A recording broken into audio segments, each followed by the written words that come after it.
you kind of go through, if you kind of charted out a timeline, going all the way back to George Mikan when they're in Minneapolis, all the way to now, there's very few, seldom years where they don't have an elite superstar. You know, it was Weston Baylor into Kareem and Magic, and then eventually Kobe and Shaq. And now, obviously, you had the title with LeBron, and now LeBron gets Luka. So I think there's a lot of resentment among other fan bases. Like, oh, of course, the Lakers got the guy again. What do you make of that from as a Lakers fan? Is it fair criticism, or is it just like, well, you don't have the allure that we have? Sorry, other teams. I'm going to go back to a quote the late David Stern made decades ago. His idea of the ideal finals would be the Lakers against the Lakers. Love them, hate them, or indifferent to them. They are an allure franchise in the league. And if we're going to talk allure and Lakers, we got to put the Celtics in there too, right? I think it's those two, and I think it's everybody else after that.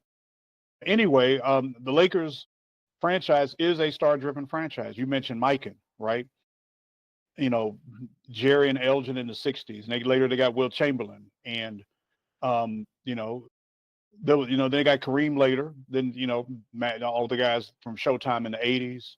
And then there was a bit of a lull between when Magic retired, when Worthy retired, and then when they drafted Kobe, and then they added Shaq in free agency. So from that point, it went on, and then there was a couple of years gap between Kobe retiring and them signing LeBron. So pretty much my entire existence as a Lakers fan, we've had some major draw all along. Guys want to play in LA. The Lakers franchise insists on having at least one big name player who plays for the franchise. It's always been that way.